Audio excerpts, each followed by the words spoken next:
ভাবুন তো, গভীর রাতে আকাশে ধীরে ধীরে উড়ছে একটা ছোট ড্রোন। শব্দটা ঠিক পুরনো মোটর বাইকের মতো, কিন্তু এই সাধারণ শব্দের পিছনে লুকিয়ে আছে ভয়ঙ্কর পরিকল্পনা। কয়েক ঘন্টার মধ্যে এই ছোট ড্রোন হয়ে উঠতে পারে একটি আত্মঘাতী ধ্বংসাত্মক অস্ত্র। এর নাম শাহেদ 134।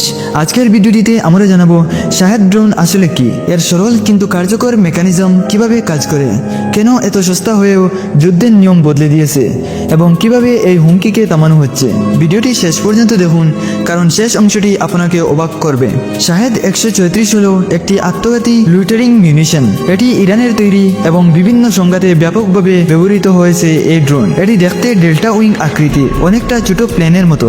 এটি কোনো মিসাইল নয়, এটি একমুখী উড়ন্ত বোমা যা নির্দিষ্ট টার্গেটে গিয়ে নিজেই বিস্ফোরিত হয়ে যায়। শাহেদ ড্রোনের মেকানিজম অবিশ্বাস্যভাবে সরল কিন্তু অত্যন্ত কার্যকর। চলুন ধাপে ধাপে দেখি। Preparation phase. লঞ্চের আগে একটি কম্পিউটার দিয়ে ড্রোনের ফ্লাইট রুট সেট করা হয়। এই রুটে থাকে একাধিক ওয়ে পয়েন্ট, অর্থাৎ কোথায় যাবে, কত উচ্চতায় উড়বে, সব আগে থেকেই নির্ধারিত। ড্রোন নিজে থেকেই এই রুট অনুসরণ করে। Launch phase. ড্রোনটি সাধারণত ট্রাকের পেছনে লঞ্চ র্যাক থেকে উড়ানো হয়। নিচে একটি ছোট রকেট বুস্টার থাকে। লঞ্চের সময় রকেট জ্বলে উঠে ড্রোনকে দ্রুত সামনের দিকে ঠেলে দেয়। কয়েক সেকেন্ড পরে বুস্টার আলাদা হয়ে যায়। এরপর মূল ইঞ্জিনটি চালু হয়। Engine and fly. পিছনে একটি ছোট পিস্টন ইঞ্জিন থাকে। এটি একটি পুশার প্রপেলারে ঘোরায়। এই প্রপেলার ড্রোনটিকে সামনে ঠেলে দেয়। এই কারণেই এর শব্দ মোটরবাইকের মতো শোনা যায়। ড্রোনটি সাধারণত নিচু উচ্চতায় উড়ে যাতে রাডার এড়ানো যায়।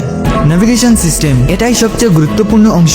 শাহেদ ড্রোন হাইব্রিড নেভিগেশন ব্যবহার করে। GPS, GLONASS, INS. প্রথমে এটি স্যাটেলাইট সিগন্যাল ব্যবহার করে। যদি সিগন্যাল জাম করা হয়, ড্রোনটি সুইচ করে আইএনএস এ। আইএনএস কিভাবে কাজ করে? জাইরোস্কোপ দিয়ে দিক নির্ধারণ, অ্যাক্সিলারোমিটার দিয়ে গতি হিসাব, ব্যারোমিটার দিয়ে উচ্চতা ধরে রাখে। এভাবে জিপিএস ছাড়া কিছু সময় অন্ধভাবে উড়তে পারে। সিগন্যাল ফিরে পেলে আবার পথ ঠিক করে নেয়। এই কারণেই এটিকে পুরোপুরি থামানো কঠিন। Final attack. টার্গেটের কাছে পৌঁছালে ড্রোন সরাসরি ধাক্কা মারে। নাকের অংশে থাকা বিস্ফোরক সক্রিয় হয় এবং বিস্ফোরণ ঘটে। এই সম্পূর্ণ ফায়ার এন্ড ফরগেট সিস্টেম। সার কথা, এটি একটি স্মার্ট উড়ন্ত বোমা। শাহেদ ড্রোনকে অনেকেই বলে পুয়ার ম্যানস ক্রুজ মিসাইল, কারণ দাম খুব কম, সহজে তৈরি করা যায়, ট্রাক থেকে লঞ্চ করা যায়, একসাথে অনেকটি ড্রোন লঞ্চ করা যায়। সবচেয়ে ভয়ঙ্কর হলো সোয়ার্ম অ্যাটাক। একসাথে শত শত ড্রোন পাঠানো হয়। এতে এয়ার ডিফেন্স সিস্টেম ওভারলোডেড হয়ে যায়। এই ড্রোন থামাতে ব্যবহার করা হয় air defence system, air defence gun, missile system, electronic jamming, radar. কিন্তু এগুলি ব্যয়বহুল। এখন নতুন সমাধান এসেছে ইন্টারসেপ্টর ড্রোন।